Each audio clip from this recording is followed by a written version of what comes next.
Hello guys, welcome back on another video of Commerce League. Guys, आपने एक basic accounting terms का chapter number 2 class 11th उसके 5 terms कल सीखे थे। आज हम फिर से बेसिक अकाउंटिंग टर्म्स के आगे की वीडियो में आगे के टर्म्स को डिस्कशन करेंगे। आज हम लोग ब्रॉडली वो बात करेंगे जो पूरी अकाउंटेंसी का बेस है। एसेट्स क्या होता है, लाइबिलिटीज क्या होती है, कितने टाइप्स की होती है और इसको कैसे हम रिकॉग्नाइज करते हैं। चलो शुरू करते हैं बिना किसी बकैती के। वीडियो अच्छे लगे तो लाइक जरूर करना, शेयर जरूर करना और अपने दोस्तों को कह के, या आपने अगर नए हो चैनल पे तो सब्सक्राइब करके नोटिफिकेशन का बेल आइकॉन जरूर हिट कर लेना, so that you get information notification regularly basis. Alright, let's start. So first of all हम लोग 5 ऑलरेडी खत्म कर चुके थे। छठा है लाइबिलिटीज का। तो लाइबिलिटीज क्या होती है पहले वो समझो। देखो, लाइबिलिटी होती है क्लेम। क्लेम किसके प्रति?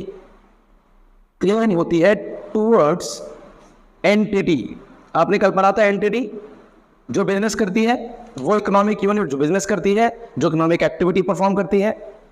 क्लेम टूवर्ड्स एंटिटी का मतलब हुआ कि अगर फॉर एग्जांपल देसी भाषा में समझाता हूं मैं आपको, लाइबिलिटीज का मतलब शुद्ध हिंदी में अगर कहा जाए तो यह है कर्ज। क्या है? कर्ज। अब लाइबिलिटीज का मतलब कि एग्जांपल लो, मान लो कि मैंने क्रेडिट में कोई सामान खरीदा है, इसका मतलब मैंने क्रेडिट परचेज किया है। ठीक है, जो मैंने क्रेडिट परचेज किया है उसका मतलब यह है कि मैंने सामान तो ले लिया पर बदले में मैंने उसको पेमेंट नहीं दी। मैंने उसको प्रॉमिस किया कि भाई कुछ समय के बाद दूंगा, 1 महीने 2 महीने 12 महीने के बाद, 12 महीने के अंदर जो भी है उस पूरे साल के दरमियान मैं आपको ये पैसे दे दूंगा। जब तक मैं ये पैसा नहीं देता तब तक उस आदमी का मेरी एंटिटी पर क्लेम बनता है कि भाई मेरा दावा बनता है कि मेरे को मेरा पैसा लौटाओ। इसी चीज को मैं अपनी जो बुक्स ऑफ अकाउंट है उसमें मैं रिकॉर्ड कैसे करूंगा? मैं उसको एक लाइबिलिटी मानूंगा क्योंकि मैंने करेंट ट्रांजैक्शन किया। सेकंड, मान लो मैंने बैंक से लोन लिया। क्या हुआ? मैंने बैंक से लोन लिया, या मैंने अपने सप्लायर से जो सामान उठाया, वो मैंने उधार में उठा लिया, है ना? या उधार में भी हो सकता है या 2 बेसिस पे हो सकता है। हो सकता है कि मैंने आधा जो है वो कैश में पे कर दिया हो, तो इसकी तो लाइबिलिटी नहीं है क्योंकि पे कर चुका हूं। लेकिन आधा जो मैंने नहीं दिया, जो क्रेडिट है, क्रेडिट ट्रांजैक्शन, वो मेरी लाइबिलिटी बन जाएगी। यहां तक समझ में आता है? सो क्रेडिट परचेज बहुत हैवी नहीं रखा है मैंने। सपोज मैंने कोई मशीन ले रखी है जो कि 10 लाख रुपए की है। ठीक है, इस क्रेडिट परचेज को मुझे 1 साल के भीतर नहीं देना, मुझे मान लीजिए 4 या 5 साल के अंदर इंस्टॉलमेंट में वो पैसे देने। तो जब तक पूरी तरह से मैं पैसे नहीं लौटा दूंगा, ये मेरे लिए लाइबिलिटी बनी रहेगी, कर्ज बना रहेगा। क्रेडिट परचेज जो बहुत हैवी है, जिसको आप 12 महीने या 1 साल के बाद देना चाहते हो या आप तक दे सकते हो, उसको हम कहते हैं क्रेडिट परचेज को लॉन्ग टर्म लाइबिलिटी। क्या बोलते हैं? Long term liability. Long term को ऐसे भी कह सकते हो, ये नॉन करेंट लाइबिलिटी है। नॉन करेंट लाइबिलिटी, समझ में आया?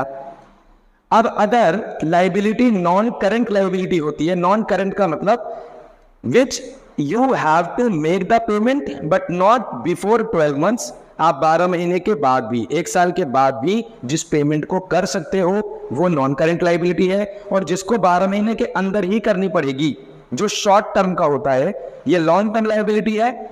और ये जो मैंने लिखे हैं, ये वाला सप्लायर वाला हिसाब, बैंक का लोन भी लगभग आपको पता ही है कि ये कम से कम लेंगे तो मिनिमम 3 साल तो छोटे शॉर्ट टर्म में चलता ही है। तो ये भी बैंक लोन भी क्या बन जाएगी? हमारी लॉन्ग टर्म लाइबिलिटी, मतलब नॉन करेंट लाइबिलिटी। सही है? अगर मैं सप्लायर की बात करूं तो ये करेंट लाइबिलिटी बन जाता है, क्योंकि अगर कोई सप्लायर मुझे कोई सामान बेचेगा उधार में, तो ज़्यादा से ज़्यादा मुझे वो 30 दिन या 45 दिन देगा, या वो 2 महीना दे सकता है। ऐसा तो नहीं है कि सामान बेच दिया और 3 साल बाद मेरे को पेमेंट दे, या पेमेंट मेरे से ले, या 3 महीने बाद ले। तो जो भी पेमेंट आपको 12 महीने के अंदर कर देनी है वो करेंट लाइबिलिटी, जो 12 महीने के बाद करनी है, 12 महीने के बाद कर सकते हो, वो नॉन करेंट लाइबिलिटी। समझ में आ गया ना? बहुत बढ़िया, एग्जाम्पल के साथ भी क्लियर हो गया। इसके बाद नॉन करंट लाइबिलिटी और करंट लाइबिलिटी के बाद एक छोटा सा आइटम और बढ़ाता हूं जो कि आपके करंट लाइबिलिटी का ही स्ट्रक्चर है, क्या जरूरी है वो, ये स्पेसिफिक टर्म्स भी हो जाती है, इसको हम कह सकते हैं बैंक ओवरड्राफ्ट। बैंक ओवरड्राफ्ट, अब ये समझो क्या होता है। मान लो, वैसे फेमसली इसको हम कहते हैं बैंक ओडी, समझो मेरी बात। मान लो कि मिस्टर चंदू का अकाउंट है, कहाँ अकाउंट है जी, मिस्टर चंदन ने या चंदू ने अकाउंट ओपन किया, कहाँ किया, HDFC, इसमें HDFC। और मान लो इसके टोटल अकाउंट में जो पैसा है, इसका जो टोटल बैलेंस है वो मान लेते हैं कि इसके पास 1 लाख रुपए का बैलेंस है इसके अकाउंट में, सही बात है। मान लो कि इस आदमी ने चेक इशू किया, इसने किसी से सामान खरीदा, बदले में कैश नहीं था, तो इसने चेक बुक निकाली, उसमें से चेक निकाला एक और उसको फाइल सिग्नेचर किया और जितना अमाउंट बनता था उतना दे दिया। अब अमाउंट कितना था, तो अमाउंट था 1,50,000, बैलेंस कितना है इसके अकाउंट में, सिर्फ 1 लाख, और इसने इशू कितना कर दिया, 1.5 लाख। इसका मतलब कि जब ये बैंक में पहुंचेगा 1.5 लाख, तो क्या चेक किया जाएगा, मिस्टर चंदू के अकाउंट में तो सिर्फ है ही 1 लाख रुपए। इस केस में जो बैंक का मैनेजर है वो फोन करेगा चंदू को फोन करके पूछेगा कि भाई साहब तुम्हारे अकाउंट में है तो 1 लाख रुपए, आपने इशू कर रखा है 1.5 लाख रुपए, अब ये चेक तो वापस हो जाएगा, वापस को हम लोग कहते हैं स्पेसिफिक टर्म्स में बाउंस हो जाएगा। तो चेक अगर बाउंस हो जाएगा तो फिर वो एक पनिशेबल ऑफेंस होता है, फाइनेंशियल डिफॉल्ट का उसके ऊपर आरोप लगता है और उसको जुर्माना भी देना पड़ता है, सो पेनल्टी वाली बात है, इट्स अ सीरियस। लेकिन हम चाहते हैं कि आपके ऊपर ये बाउंस का आरोप ना लगे, आपके ऊपर बाउंस का पेनल्टी ना लगे। तो चंदू कहते हैं कि सर एक काम कीजिए, मेरे अकाउंट में 1 लाख है, आप चेक पूरा मेरा क्लियर कर दो, आप जिसको मैं चेक दे रहा हूं उसके अकाउंट में पैसे डाल दो, 50,000 रुपये जो बच जाएगा उसकी मुझे बैंक ओडी की फैसिलिटी दे दो। तो यही ओवर ड्राफ्ट है, जितना ड्राफ्ट में आपके बैलेंस पड़ा हुआ है उससे ज्यादा ओवर बैंक जो है वो आपके चेक को क्लियर कर देता है। जो 50,000 बच गया वो 4 से 5 दिन या 10 दिन के अंदर बैंक को वापस करना होता है चंदू को, विद ऑब्वियसली विद मिनिमम या विद मिनिमल चार्ज। बात समझ में आई। तो बैंक ओडी की फैसिलिटी देकर बैंक को भी फायदा होता है और साथ में अकाउंट होल्डर को भी इससे फायदा होता है। अक्सर ये ध्यान रखना है, कोई सेविंग अकाउंट जिनका होता है वो बैंक ओडी की फैसिलिटी ले पाते। ज़्यादातर ये फैसिलिटी उन्हें ही मिल रही होती है जिनका अकाउंट या तो करंट अकाउंट होता है या जिनके अकाउंट पे पैसे बराबर ट्रांजैक्शन होती रहती है और बैंक का मैनेजर जो है वो उस व्यक्ति को जानता है। तो ये चीज़ थोड़ी सी ध्यान रखनी है। आई होप आपको बैंक ओडी का मैटर समझ में आ गया होगा। लाइबिलिटी आपको समझ में आ गई होगी कि लाइबिलिटी क्या होती है सर। लाइबिलिटी में भी 2 लाइबिलिटीज होती हैं। कौन सी? 2। तो एक लाइबिलिटी का नाम होता है इंटरनल लाइबिलिटी और एक का नाम होता है एक्सटर्नल। समझो कैसे। इंटरनल लाइबिलिटी का मतलब होता है कि जब कैपिटल, जब हम लोग पैसा लगाते हैं, हमने कल सीखा था, जब ऑनर अपना कंट्रीब्यूशन अपने धंधे को शुरू करने के लिए या शेयर होल्डर अपने धंधे को या किसी स्टॉक में हम लोग इन्वेस्ट करते हैं पैसा, तो उस केस में बच्चों जो कैपिटल है वो भी लाइबिलिटी हो जाती है किसकी? एंटिटी की। क्यों? क्योंकि हमने कल पढ़ाया था कि बिजनेस एंटिटी एक प्रिंसिपल है, सेपरेट लीगल एंटिटी, जिसके अंदर कैपिटल मतलब जिसके अंदर एंटिटी और उसका ऑनर, ये दोनों अलग अलग यूनिट है। ठीक। तो ये जो आदमी है जिसने पैसा लगाया, जो धंधे का मालिक है, वो होता है लिविंग एंटिटी। एंटिटी में लिविंग एंटिटी। और जो फर्म है, जो बिजनेस है, जो एंटिटी है, उसको कह दिया जाता है ये आर्टिफिशियल एंटिटी है, पर दोनों अलग अलग है। तो फर्म के लिए ये भी एक लाइबिलिटी है, पर क्योंकि ये अपने अंदर का मामला है इसलिए इंटरनल लाइबिलिटी। समझ में आया? या शेयर होल्डर्स की अगर बात कर लो तो वो भी इंटरनल लाइबिलिटी होते हैं। एक्सटर्नल लाइबिलिटी की बात कर लो, अगर आप बैंक से पैसा लोगे, अगर आप बैंक से लोन लोगे तो ये कौन सी लाइबिलिटी हुई? ये लाइबिलिटी हुई एक्सटर्नल लाइबिलिटी। ये वो लाइबिलिटी होती है जिस लाइबिलिटी को आपको पे तो करना ही करना है, और उसकी ब्रॉड क्लासिफिकेशन होने के बाद मैटर यहाँ पे आपको समझ में आ जाता है कि भाई ये लाइबिलिटी जो है वो एक्सटर्नल थी, मतलब बाहर के लोगों के लिए थी, आउटसाइडर्स के प्रति वो लाइबिलिटी थी। क्लियर? अब हम करते हैं एसेट्स की डिस्कशन। एसेट्स क्या चीज है तो ध्यान से समझना, वीडियो पे लगातार बने रहना है। ऑलराइट, जी भैया, एसेट्स। देखो बेटा, एसेट्स को क्या समझो आप, ये इकोनॉमिक रिसोर्सेस है। तो भाई इकोनॉमिक इकोनॉमिक एक्टिविटी को परफॉर्म करती है। तो जब वो इकोनॉमिक एक्टिविटी को परफॉर्म कर रहे होते हैं तो वो किसकी मदद से कर रहे होते हैं? इकोनॉमिक रिसोर्सेस की वजह से। ये एसेट्स वो रिसोर्सेस हैं, ये एसेट्स वो रिसोर्सेस है, वो संसाधन है विच will benefit entity in future. मतलब कि ये वो संसाधन है, ये वो रिसोर्सेस है जिनका इस्तेमाल फ्यूचर में कंपनी को, एंटिटी को, फर्म को या जो भी फर्म है उसको फायदा पहुंचाने के लिए किया जाता है। यहां तक ठीक है। अब एसेट्स में भी क्लासिफिकेशन है। क्या? एसेट्स में भी क्लासिफिकेशन है, तो जरा ध्यान से समझो। पहला होता है non current assets, non current assets. दूसरा होता है करंट एसेट। एक्चुअली उसमें तीसरा भी होता है, तीसरा भी हम जोड़ दें क्या? चलो जोड़ देते। तीसरा होता है फिक्टिशियस एसेट, फिक्टिशियस एसेट्स। तीनों को समझो जरा प्यार से। देखो, नॉन करंट वर्ड का मतलब समझ लेना, मैंने पहले भी समझाया। 12 महीने के बाद, जो 1 साल के बाद भी जो चीजें एग्जिस्टेंस में है, जो संपत्ति, जो एसेट एग्जिस्टेंस में है, उनको नॉन करंट एसेट कहना। जो 12 महीने के अंदर है उसे करंट एसेट कहना। और जो 12 महीने के भी बाद है पर बहुत लंबे समय के लिए नहीं है, मतलब ये मान के चलो 1.5, 2 साल, 2.5 साल तक रहेगा, उन एसेट्स को फिक्टिशियस एसेट्स कहते हैं। एक और इसका डिफरेंस है, नॉन करंट एसेट्स है। क्या?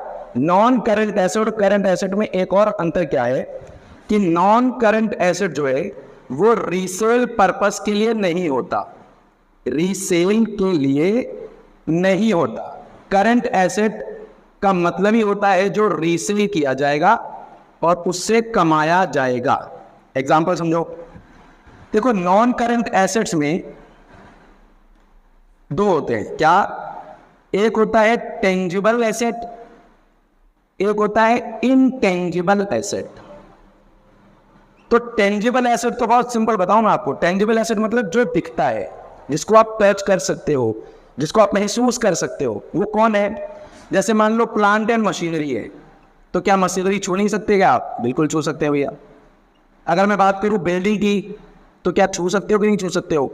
मैं आपको बोलूं फर्नीचर, मैं आपको बोलूं कंप्यूटर, मैं आपको बोलूं लैंड एंड बिल्डिंग, आप बोलोगे डेफिनेटली भैया जो चीज हम टच कर सकते हैं वो टेंजिबल है। अब बताओ मुझे, प्लांट एंड मशीनरी का 1 साल की होती है? नहीं।